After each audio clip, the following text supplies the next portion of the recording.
సాధించినటువంటి రాష్ట్రానికి 10 సంవత్సరాలు ప్రజాసేవలో మన గౌరవనీయుడు తెలంగాణ ఉద్యమ నేత తెలంగాణ రాష్ట్ర తొలి ముఖ్యమంత్రి కల్వకుంట్ల చంద్రశేఖరరావు గారి నాయకత్వాన మనమందరం కష్టపడి పనిచేస్తున్నాం. ఈ రాష్ట్రాన్ని చాలా బ్రహ్మాండంగా అభివృద్ధి వైపు తీసుకెళ్లాం. కానీ కాంగ్రెస్ పార్టీ ప్రజలకు ఇచ్చినటువంటి హామీలు 6 గ్యారెంటీలు అనుకోండి, చేసినటువంటి ఆరోపణలు, వాటికి కొంత ప్రజలు వివిధ కారణాల వల్ల ఒక స్వల్పమైనటువంటి మెజార్టీ ఇచ్చింది. అంత గొప్ప మెజార్టీ కాదు ప్రజాస్వామ్యంలో కూడా. కేవలం 100కు 2 ఓట్లు కూడా కాదు. మనకి ఎంత బాధ అనిపిస్తుంది, ఇప్పుడు మన ఊర్లే ఒక 1000 ఓట్లుంటే 20 ఓట్ల కింద మనం సాధిస్తే మనం ఇలా అధికారంలో ఉంది. 1000 ఓట్లు 2000 ఓట్లు 40 ఓట్ల కింద మనం వేసుకుంటే ఇలా మనమే అధికారంలో ఉంది. చాలా స్వల్ప మెజార్టీతో కాంగ్రెస్ అధికారంలోకి వచ్చింది. మన పెద్దలు కేటీ రామారావు గారు చాలా విషయాలు కూడా మాట్లాడతారు. కాబట్టి మళ్ళీ ఎందుకంటే ఎవరు మాట్లాడినా గవే ప్రస్తావిస్తాం. అందరం కూడా బ్రహ్మాండంగా ఇక్కడ కూర్చునేలా కాదు, ఈ మైకులు ఇస్తే మీరు బ్రహ్మాండంగా మాట్లాడేటువంటి శక్తి యుక్తులు తీర్చిదిద్దింది మన గులాబీ జెండా. కాబట్టి నేను ఆ వివరాలకి పోకుండా మరి ఇంతకుముందు తోట ఆగే గారు ప్రస్తావించారు, మరి కేటీ రామారావు గారు కూడా ఆహ్వానించారు. హైదరాబాద్ నుండి కూడా మన న్యాయవాద మిత్రులు వచ్చిండ్రు, మన లీగల్ సెల్ టీం వచ్చింది. దాని గురించి ప్రస్తావిస్తా. మిత్రులు ఇక్కడ ప్రభుత్వ యంత్రాంగము రాజకీయ ప్రేరణతో రాజకీయ కక్షతో మరి వాళ్ళపైన కేసులు పెట్టారు. నేను ఒక న్యాయవాది వృత్తిలో చాలా కాలం పనిచేశా కాబట్టి ప్రతి ఒక్క దానిపైన సూక్ష్మంగా మరి ఎఫ్ఐఆర్ కాపీస్ అవన్నీ కూడా చూసిన. ఇక్కడ ఉన్న మిత్రులకి 2-3 విషయాలే నేను ప్రస్తావించదలుచుకున్నాను. ఎవరికైనా అనుమానం వచ్చు, మన రామ్మోహన్ గిరి ఏమైనా దొబ్బేడా, లేకపోతే మన చక్రపాణి తమ్ముడు పేసిన ఏసీడా, లేకపోతే మన అగ్గిరామయ్య ఏమైనా తప్పు చేసేడా అనేటువంటి అభిప్రాయాలు మీకున్నాయని అనుకోవడం లేదు. కానీ ఒక నేరారోపణలో ఉన్నటువంటి వ్యక్తుల పైన ఉన్నటువంటి వాటిపైన నేను సూక్ష్మంగా లోతుగా ఆలోచించిన. వాళ్ళు బయట పత్రికల్లో ఈ రోజు నాకు చాలా బాధేసింది. ఉదయం పూటే నేను రవీంద్రరావు గారికి 6:30కే ఫోన్ చేస్తాను. ఉదయం పూట నేను 4-5 గంటలకి అన్ని నెట్ లో పేపర్ చదువుతా. ఈనాడులో తాటంత అక్షరాలతో రాసింది, వెలుగు పేపర్లో తాటంత అక్షరాలతో రాసిండు. సిరిసిల్ల లోపల మరి భూములు అన్యాక్రాంతమైన ప్రభుత్వ భూములు తీసుకున్నారు, చాలా మార్పులు జరిగినాయి అని చెప్పారు. అంటే ఎవరిని ఎత్తి చూపేయడానికి? కేటీ రామారావు గారు. అంటే మెలైన్ ఇంగ్లీష్ లో ఒక విధంగా దుష్ప్రచారం చేసి వ్యక్తిగతంగా ఒక నిందలు చేసి బదనాం చేయడానికి చేసేటువంటి మరి విషయాలు. నేను పత్రికలు ఎందుకు రాసే నేను అడగలేదు.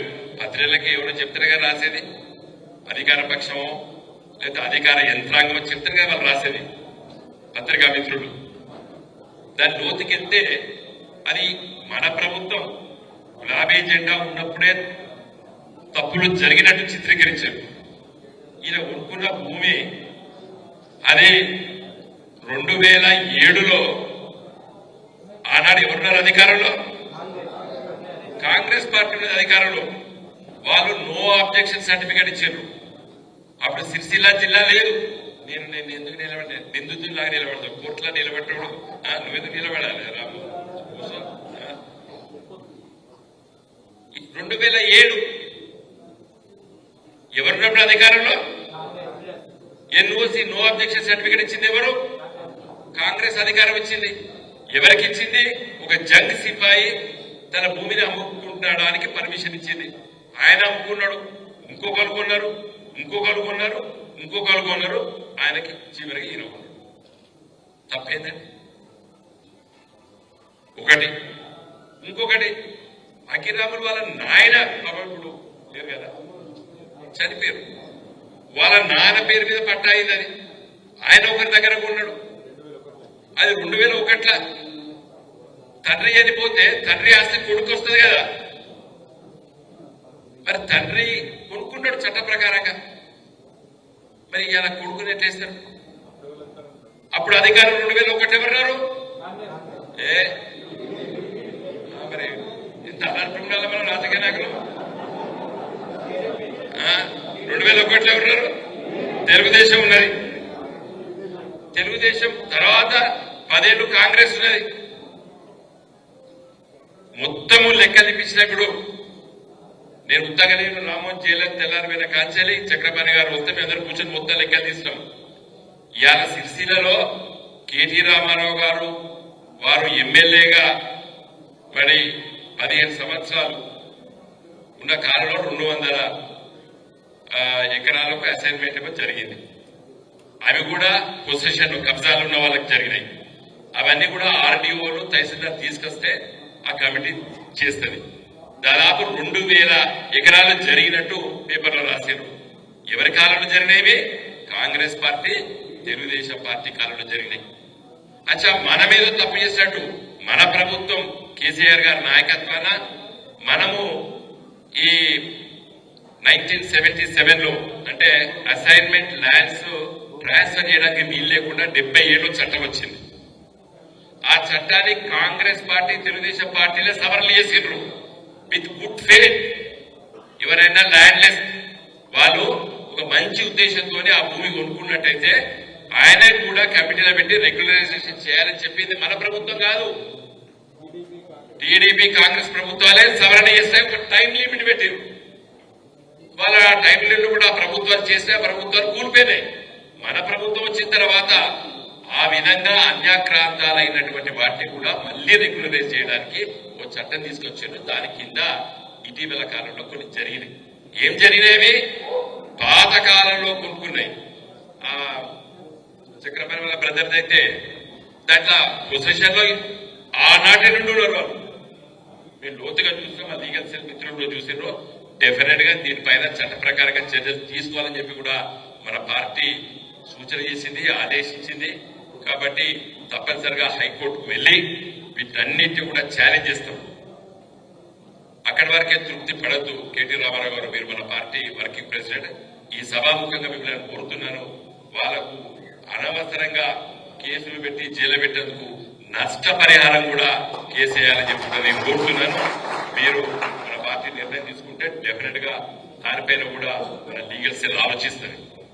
ఎందుకంటే you're not suppose to detail. ఎవరు పడితే మన లోపడే అధికారం లేదు. ప్రాథమిక హక్కులున్నాయి రాజ్యాంగంలో. నువ్వు తప్పు చేస్తే శిక్షించు, ఎవడో వద్దనడం లేదు. తప్పు చేసే వాళ్ళు శిక్షించడానికి కూడా చట్టాలు ఉన్నాయి. కానీ అనవసరంగా రాజకీయ ఒత్తిడులకు లొంగి కేసులు పెడితే మాత్రము అది కరెక్ట్ కాదు. దానిపైన మన పార్టీ మరి మీకు ఎవరు కూడా ఇబ్బంది పడకండి, మీరు సొంతంగా కొట్లాడకండి. ఇది పార్టీ తరఫున ఏమైనా ఖర్చులు బిర్చులు ఉంటే కూడా మేమే చూసుకుంటాం. పార్టీ తరఫున కూడా కొట్లాడతామని చెప్పి తెలియజేస్తూ నేను సెలవు తీసుకుంటా. రాజకీయాలు మాట్లాడడం బాగున్నది, కానీ కేటీ రామారావు గారు ఉన్నప్పుడు, మన పార్టీ వర్కింగ్ ప్రెసిడెంట్ ఉన్నప్పుడు మరి మాట్లాడడం భావ్యం కాదు. కాబట్టి నేను ఎందుకంటే చాలా రోజుల తర్వాత ఎన్నికలు అయిపోయిన తర్వాత 6 నెలలేదు కదా, లోపల ఆగదు కదా, చేతులు పురుగులో పెట్టినప్పుడు నాలుగే కూడా ఉన్నది. కానీ చాలా విషయాలు ఉన్నాయి కాబట్టి రామారావు గారు మాట్లాడతారు. కాబట్టి నేను సెలవు తీసుకుంటున్నా. జై తెలంగాణ. సమయభావం వలన వెనుకపైన ఉన్న వాళ్ళని కావచ్చు, ముందున్న వాళ్ళని మాట్లాడించలేకపోతే మరణించాలని కోరుతూ ఇప్పుడు మనందరి ప్రియతమ నాయకులు రావణ మాట్లాడాల్సిందిగా కోరుతాం. జై తెలంగాణ. కరెక్ట్ గా ఆకలేటప్పుడు మైక్ ఇచ్చిండు. Thank you. గౌరవనీయులైన వేదిక మీద ఉన్న పెద్దలందరికీ, వేదిక ముందున్న మా అన్నదమ్ములకు, ఆడబిడ్డలకు అందరికీ మళ్ళొక్కసారి నూతన సంవత్సర శుభాకాంక్షలు తెలియజేస్తూ, మా పాత్రికేయ మిత్రులకు కూడా ప్రత్యేకంగా నూతన సంవత్సర శుభాకాంక్షలు కూడా తెలియజేసుకుంటూ, ముందుగా మీ అందరితో కూడా ప్రార్థన, సరిగ్గా సంవత్సరం నుండి ఇంకొక 20-25 రోజులు కాంగ్రెస్ ప్రభుత్వం వచ్చి గడిచిపోయింది. 100 రోజుల్లో హామీలు అమలు చేస్తాం, 100 రోజుల్లో 6 గ్యారెంటీలు అమలు చేస్తాం అని చెప్పి 400 రోజులైంది. 100 రోజులు పోయింది, 400 రోజులకు వచ్చింది. 6 గ్యారెంటీలలో అర గ్యారెంటీ మాత్రమే అమలైంది. 6 గ్యారెంటీల్లో అర గ్యారెంటీ మాత్రం అమలైంది. అది ఏది? అదొక ఫ్రీ బస్సు. అది తప్ప ఇంతవరకు ఒకటి కూడా సరిగ్గా చేయలేదు. కాకపోతే వాళ్ళ మాటలు